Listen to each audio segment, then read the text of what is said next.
spouse, decide on one thing you can do daily with that pet to still make them part of the family. Now, you mentioned something, too, that I think is kind of neat. Almost have a dry run or an existing dry run as far as the nursery goes and what routines might be. Yeah.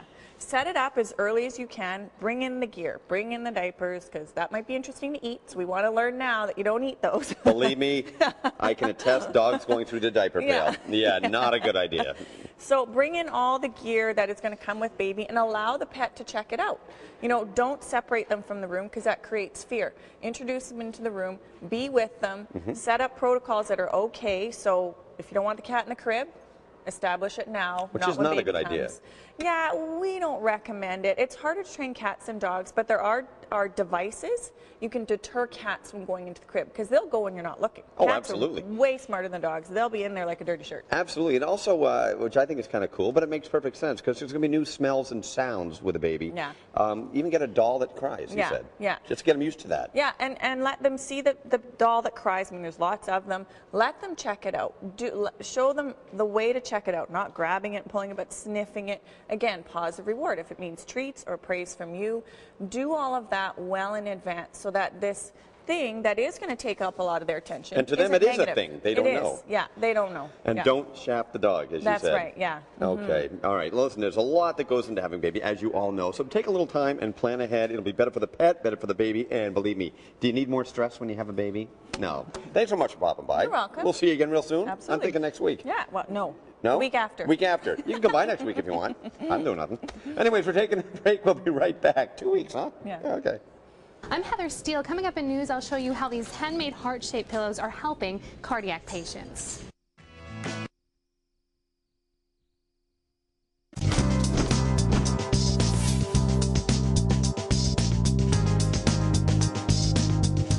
All right, ladies and gentlemen, research shows that pets spayed or neutered live 30% longer than those not fixed, and there are many facts and a few myths surrounding your pet being spayed or neutered. And we went to a dog park to chat with some of you about your thoughts on this subject. Take a look.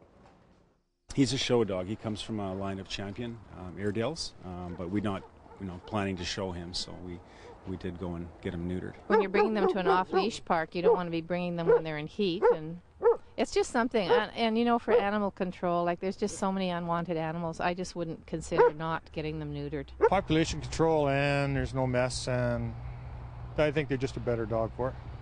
I think, anyway. They don't get that rambling urge to do anything. Population control, it helps a lot with this type of breed. It helps a lot with their illnesses and stuff later on in life, and just settles him down a little bit so he's not as rambunctious and stuff like that. All right, great to hear from you folks. And Andrea Render's back from the Animal Hospital of Manitoba. Well, what do you think about their comments about spaying and neutering? I think they're pretty common. They're good ones. There's lots to spaying and neutering. Like, the first thought is no more pets. We have enough of them. Oh, no kidding. Yeah. Just ask anybody in a shelter. Oh, I mean, absolutely. they're to the rafters. Of course, we have the Humane Society on all the time. Yeah. But a couple of things surrounding it. Let's talk myths first, if you don't mind. Sure. That a cat should have a litter first before you get them fixed. No, and cats, females will come into heat pretty young. Like chronologically, they're young when they first come into heat, and they're usually not good mothers. So oh, really? Okay. No, they end up not being interested in nursing and caring for their little ones. So all of a sudden, you, the owner, have a lot of work, feeding every 2 hours. If your mama cat isn't into it, they're teenagers, so they're not quite ready to have a litter. Sure. All right, what about weight gain? I know it sounds silly, but a lot of people are concerned, well, if I get them fixed, they're going to gain weight and be lazy and lie around. Yeah. No, but two things happen at the same age that we neuter them. So we spay or neuter them. Okay. Also, they've hit puberty, they're finished growing. So their metabolic rate caps out. Okay. And we keep feeding them like a puppy or a kitten for another year. So when their metabolic rate comes down because their growth spurt is done, and we feed them lots, they get round. Yeah. And at the same time, then we spayed or neuter them. So then they blame us. Oh, well, you made the cat fat. No, they're actually finished their growth spurt. I mean, large breed dogs, they'll grow for 2 years. So it's sort of a little bit pet specific, but the average time at which we spay or neuter a pet, that pet's growth rate is really slowed down, and we're overfeeding. What age do you recommend? People say, 8 weeks or maybe 2 months. Or is there a set age?